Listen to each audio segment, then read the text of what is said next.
Autrefois, l'élection présidentielle, on est dans l'actualité, en France, dépendait d'un seul facteur, l'avis des électeurs.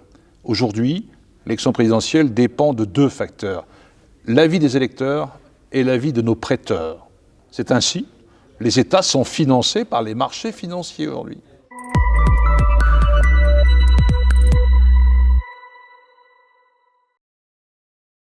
Je rencontre aujourd'hui Éric Bocquet qui a rédigé un livre « Milliards en fuite ». C'est un vaste sujet qui mêle à la fois le blanchiment d'argent, l'évasion des capitaux et cette dette abyssale. Est-ce que les citoyens ont encore la main? Il est temps de le savoir. Éric Bocquet, bonjour. Bonjour. Merci beaucoup de me recevoir. Je vous en prie. Vous avez écrit un certain nombre de livres, pour l'instant. Je dis un certain nombre, mais il y en a deux. Deux pour l'instant, oui. Sans domicile fisc, parce que vous avez le sens de l'humour. Ça, c'était en 2016. Et puis, Milliards en fuite. Et ça, c'est paru juste en fin de confinement. C'est ça, septembre 2021. Exactement. Septembre 2021. Manifestement, la pandémie vous a fait réfléchir à un sujet tout à fait majeur, celui de la dette. Puisque là, il s'agissait d'avoir débloqué, c'était en 2021, 250 milliards, qui s'ajoutaient déjà aux 2700 milliards au 31-12 de 2020. 2700 milliards, je ne sais même pas ce que ça peut représenter, tellement c'est abyssal. Voilà, alors comment en est-on arrivé là ? Alors, effectivement, ces deux livres sont le produit de nos travaux parlementaires, parce que je dis « nos », puisque mon frère Alain Bocquet, qui était à l'époque député, et moi-même avons travaillé sur ce sujet de l'évasion fiscale par le biais de commissions d'enquête, missions d'information. Parce que, voilà, ça fait maintenant 47 ans que le budget de la France est en déficit, ce qui ne l'empêche pas d'être voté d'ailleurs, et qu'il faut donc aller chercher les ressources qui nous manquent sur les marchés financiers en empruntant. Mais alors, pardon de vous interrompre, vous me disiez tout à l'heure que les communes n'avaient pas le droit d'être en déficit. Et l'État, lui, il a le droit d'être en déficit. Absolument. Absolument. Moi, j'étais maire d'une commune, il y a 35 000 maires dans ce pays. Si votre budget est en déséquilibre, ne serait-ce que d'€1, le préfet vous renverra votre copie en disant « Monsieur le maire, Madame le maire, il faut revoir votre copie, il manque €1 en recettes pour équilibrer votre budget ». Et pourquoi est-ce que l'État pourrait se permettre finalement, enfin je pose des questions volontairement iconoclastes, mais pourquoi l'État se permet-il d'être en déficit permanent? Parce que 47 ans, ça fait presque la moitié d'un siècle quand même. Oui, et c'est pas prêt de s'arrêter si on ne change pas les règles du jeu. Alors j'ai envie de poser la question, à qui ça profite?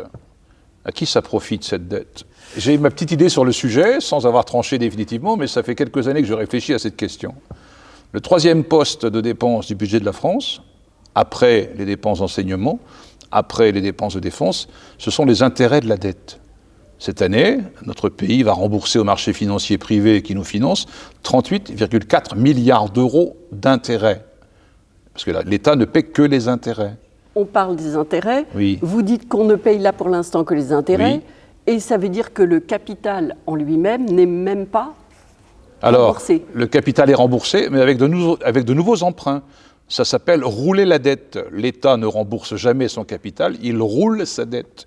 C'est-à-dire que les emprunts arrivés à échéance, au bout de 3 mois, 6 mois, 1 an, 5 ans, on réemprunte aujourd'hui pour rembourser le capital des emprunts en question arrivés à échéance, et chaque année, on paie que les intérêts.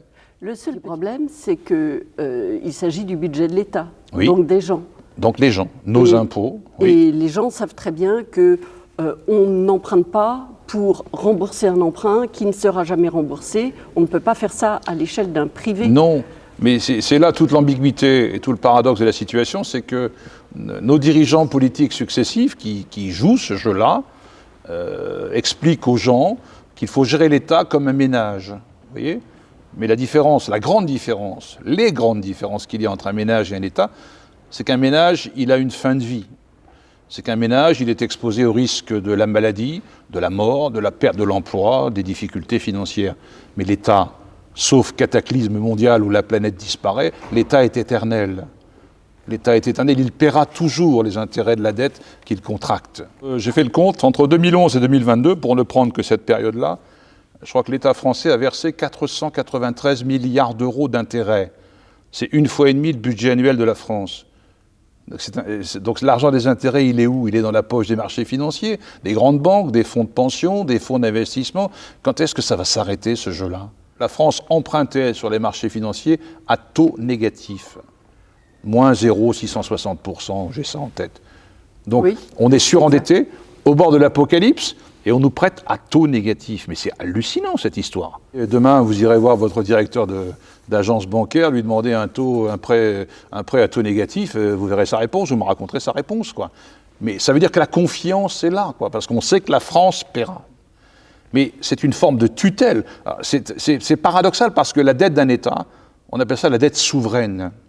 Mais on n'est pas souverain si c'est celui qui vous finance qui décide de quelle politique il faut mettre en œuvre. Alors précisément, est-ce que vous pouvez nous dire à qui appartient la dette de la France? Alors, je vais vous surprendre en répondant à ce que je vais répondre, mais j'ai posé la même question à Bercy. On ne sait pas. Comment on ne sait pas? La dette, les titres de dette sont vendus sur le marché primaire. Hein. On va faire un peu de technique, mais bon. Le marché primaire, c'est 15 banques habilitées par Bercy. Ce sont ces banques-là qui font des offres à l'agence France Trésor, c'est l'agence France Trésor qui vend toutes les semaines notre dette, comme d'autres vendent des chaussettes ou des kebabs. Après, c'est revendu. Après, c'est revendu sur le marché secondaire. Et c'est là où on ne sait plus. C'est ça. C'est là où ça disparaît. Oui. 10 milliards de titres de dette changent de main chaque jour. C'est-à-dire qu'en un an, on a renouvelé, en gros, 1,5 fois notre dette globale dans ce pays, au bout d'un an. Donc ça va tellement vite, les marchés sont interconnectés, et on ne sait plus où se trouvent nos titres de dette. C'est quand même hallucinant en termes de souveraineté et d'indépendance, ça. Donc ça pose la question de la souveraineté des États. Et je me souviens de cette phrase, cette déclaration de Jean-Claude Juncker, qui était à l'époque président de la Commission européenne. Vous vous souvenez de Jean-Claude Juncker? Oui, tout à fait. Les Grecs ont voté à 2 ou 3 reprises pour dire on ne veut plus l'austérité, nous on veut une autre politique. Et Jean-Claude Juncker a eu ces mots terribles. Il ne peut y avoir d'expression démocratique contre les traités européens. C'est terrible. Comment voulez-vous que cette Europe ne désespère pas les peuples? C'est une idée magnifique, l'Union européenne. On est en face de ces drapeaux-là. C'est une idée magnifique de fraternité, de coopération, de progrès commun. Mais ce n'est pas ça qui se passe. L'Europe impose des logiques austéritaires à l'ensemble de ses États membres, je suis désolé de le dire, au service des marchés financiers. On a d'abord construit un marché commun en 1957. Vous voyez, on n'a pas construit un espace de progrès social et d'épanouissement démocratique. On a créé un marché commun. Le mot marché n'est pas anodin. Avant de s'occuper des peuples, on s'est occupé du marché. Liberté de circulation des capitaux, etc. Il aurait fallu commencer, en 1957, traité de Rome, par un objectif à terme, 15-20 ans, d'une harmonisation sociale et d'une harmonisation fiscale, ce qui nous ramène à notre sujet d'évasion fiscale. Tout à fait. Vous voyez, on est dans une compétition, là. Cette Europe ne peut pas tenir sur ses deux jambes parce qu'elle est construite sur une logique de concurrence entre les États. C'est pas ça, un projet commun. Donc, en ce qui concerne le blanchiment d'argent, il y a quand même des pays qui ne prennent pas beaucoup de précautions à ce sujet. Moi, je vois pour le particulier, dès qu'il veut placer, parfois ne fût-ce que 1 euro, on va lui demander, enfin, c'est pas 1 euro à ce niveau-là, mais mettons 50 000 euros, il a vendu sa maison. Pour placer de l'argent, on lui demande l'acte authentique du notaire, on lui demande la traçabilité, c'est-à-dire de la banque quand ça sort de chez le notaire jusqu'à son compte bancaire. Qu'est-ce qu'il en est au niveau des États? Je vais prendre le cas de Malte. En ce moment, on parle beaucoup des avoirs, des yachts des oligarques russes, dont beaucoup sont immatriculés au sein de l'Union européenne, à Chypre, à Malte, qui sont des États membres. À Malte, il vous suffit d'investir 2 millions d'euros dans le pays et on vous offre un passeport, ils appellent ça les Golden Visas, et vous devenez citoyen maltais et donc vous pouvez commercer au sein de l'Union européenne.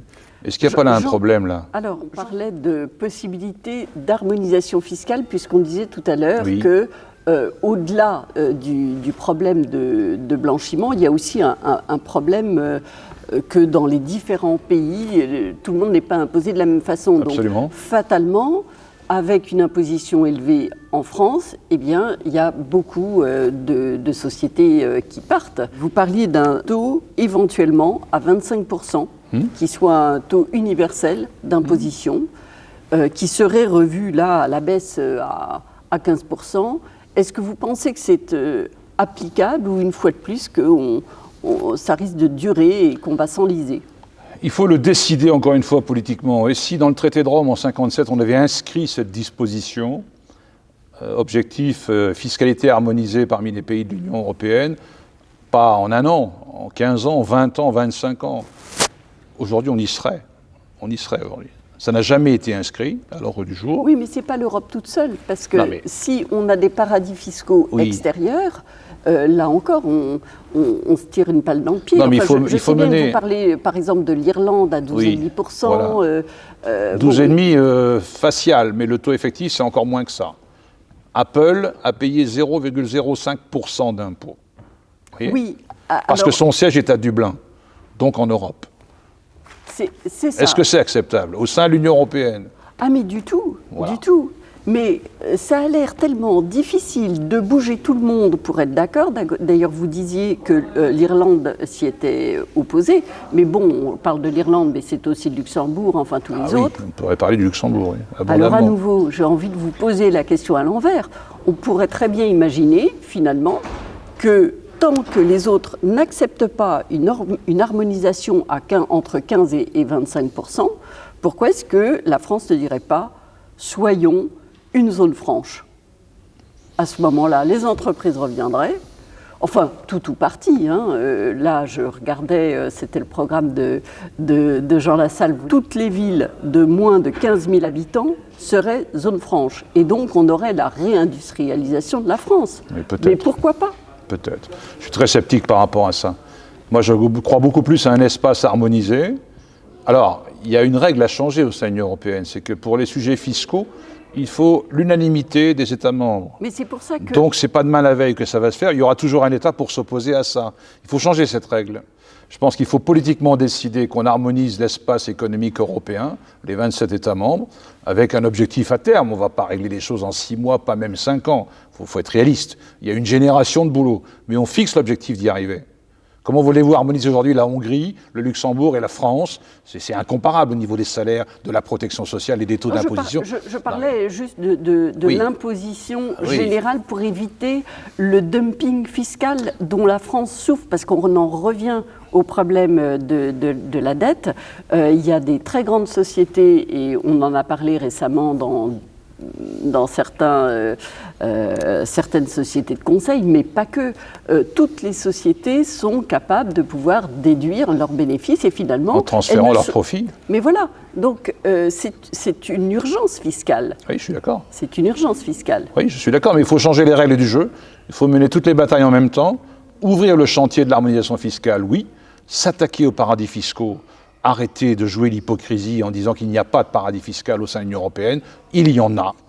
Le Luxembourg, les révélations du journal Le Monde en février 2021, l'affaire OpenLux, ça s'est intitulé comme ça, une enquête au long cours, menée pendant des mois sur des milliers de documents, qui nous révèle ou qui confirme l'existence au Luxembourg de 55 000 sociétés offshore qui détiennent ensemble 6 500 milliards d'euros d'actifs.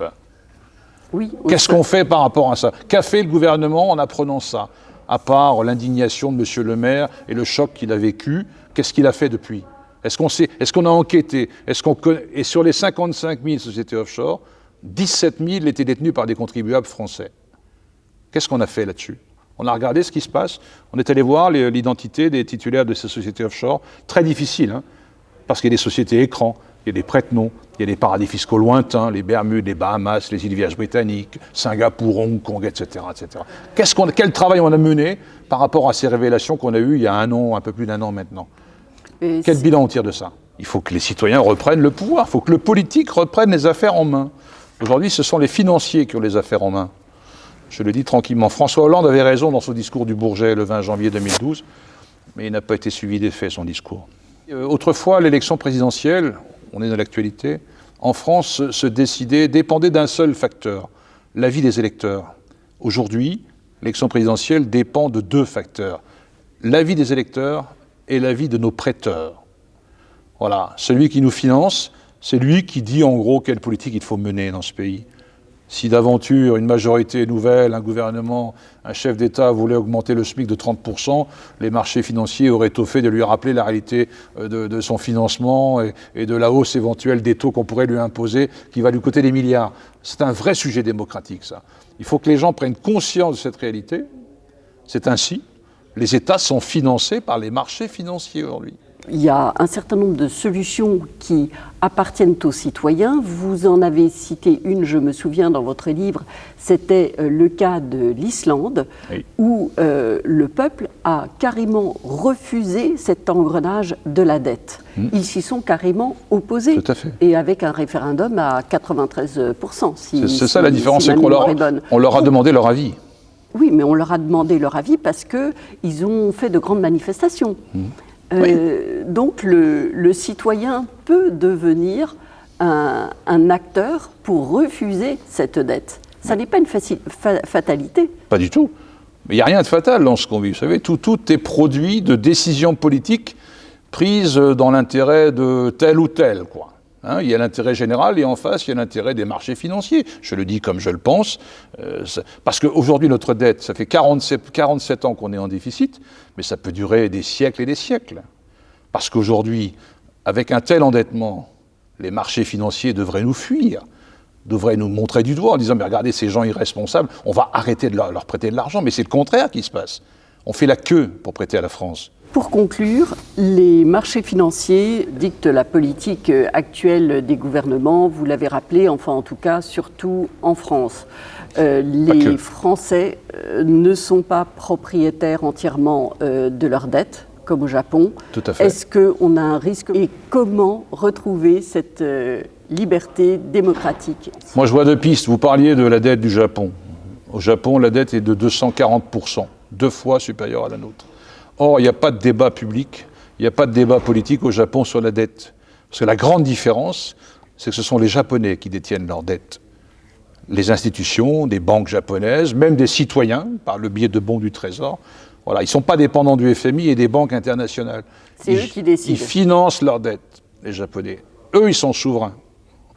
Donc, pourquoi pas imaginer qu'en France, l'épargne des Français, j'ai regardé les chiffres il y a quelques jours, là, c'est 5 660 milliards d'euros, l'épargne des Français, assurance vie, les dépôts sur les comptes en banque, les livrets A, etc., tout, l'épargne réglementée. Tout ça, c'est 5 600 milliards d'euros. C'est 2 fois notre dette. Est-ce qu'on ne pourrait pas imaginer que les Français aient la possibilité de financer des bons du Trésor demain, comme ça se faisait il y a quelques décennies? Pas revenir au passé, mais regarder l'avenir avec confiance demain. Voilà une première piste. Deuxième piste, changer le mandat de la Banque centrale européenne. Dans les traités européens, on débutait avec ça tout à l'heure, l'article 123, interdiction est faite à la Banque centrale européenne de financer directement la dette des États. De fait, elle l'a fait, là, via les marchés secondaires, en contournant l'assouplissement quantitatif, politique accommodante, mesures non conventionnelles. Avec ça, vous êtes réglé, plus de traité. Elle a fait ce qu'il fallait faire. Pourquoi pas imaginer qu'on change son mandat, avec l'accord des 27 États membres, bien sûr, mais il n'y a pas un intérêt majeur à ce que la Banque centrale européenne finance les États directement, à taux négatif. La Réserve fédérale américaine, ils ne s'embêtent pas, c'est ce qu'ils font. Hein. Biden lui dit, il me faut 3 000 milliards de dollars, ok, tu les as, Joe. La Banque d'Angleterre a financé depuis avril 2020 le gouvernement britannique. Mais voilà. À nouveau, il ne faut pas essayer de faire fonctionner la planche à billets à tout va. Hein, mais c'est ce qu'elle fait, de fait. Oui. Mais le but n'est pas d'appauvrir les gens, encore une fois de plus. Et ça ne s'est pas déroulé, là. Ils détiennent 25% de notre dette, la Banque centrale européenne, aujourd'hui. 25%. Il y a même eu un débat il y a un an.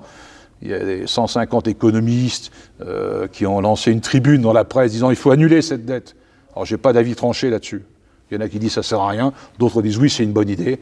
Mais pourquoi pas? L'Allemagne, en 1953, en février 1953, l'Allemagne a bénéficié, avec l'accord de ses créanciers, de l'annulation. L'annulation de 60% de sa dette. Et les 40% restants ont été renégociés, restructurés.